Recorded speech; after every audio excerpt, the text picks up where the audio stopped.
OTP అడగరు, password అడగరు. కానీ మీ లైఫ్ని పూర్తిగా డిస్ట్రాయ్ చేస్తారు. కొత్త మోసాలకు తెరతీశారు క్రిమినల్స్. కేర్ఫుల్గా ఉండాలంటున్న పోలీస్. ఇది సాధారణ ఫోన్ స్కామ్ కాదు, ఇది మరింత ప్రమాదకరం.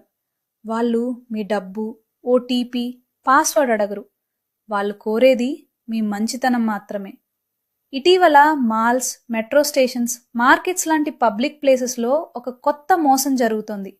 బాగా డ్రెస్ వేసుకున్న మిడిల్ ఏజ్ వాళ్ళు లేదా వృద్ధులు ఇలా అంటారు: నా ఫోన్ వాడటం రాదు, పెన్షన్ చెక్ చేయాలి, ఒక్కసారి హెల్ప్ చేస్తారా?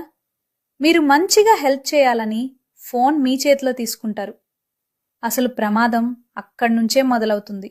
ఆ ఫోన్ అప్పటికే వీడియో కాల్లో ఉంటుంది, లేదా రికార్డింగ్ ఆన్లో ఉంటుంది, లేదా ఫేస్ రికగ్నిషన్ పర్మిషన్స్ ఇచ్చుంటుంది. అంటే ఎవరో మిమ్మల్ని చూస్తుంటారు, మీరు మాత్రం హెల్ప్ చేస్తున్నానని అనుకుంటారు. ఇది ఏఐ, బయోమెట్రిక్ ఐడెంటిటీ స్కామ్. వాళ్ళు దొంగలించేది మీ ఫింగర్ ప్రింట్, మీ వాయిస్, మీ ఫేస్ డేటా. ఈ మూడు కలిస్తే మీ డిజిటల్ క్లోన్ తయారు చేయవచ్చు. తర్వాత ఏమవుతుంది తెలుసా?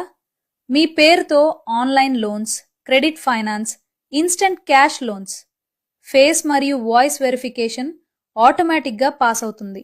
మాత్రం 30 నిమిషాల్లో మీ పేరుతో లక్షల అప్పులు తీసుకుంటారు.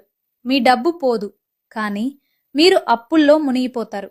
గుర్తుంచుకోండి ఈ 3 రూల్స్. పరిచయం లేని వ్యక్తి ఫోన్ ఎప్పుడూ తీసుకోకండి. అన్నోన్ వీడియో కాల్స్ ఉంటే వెంటనే కట్ చేయండి. కెమెరా ముందు మాట్లాడమంటే అస్సలు మాట్లాడకండి. నేను తెలివైన వాడిని, నాకు ఏమీ జరగదు అనుకుంటే అదే వాళ్లకు బిగ్గెస్ట్ అడ్వాంటేజ్. మీ ఫ్యామిలీ, పేరెంట్స్, ఫ్రెండ్స్కి తప్పకుండా షేర్ చేయండి. ఒక్కరికి చెప్పడం అంటే ఇంకొకరిని కాపాడటం.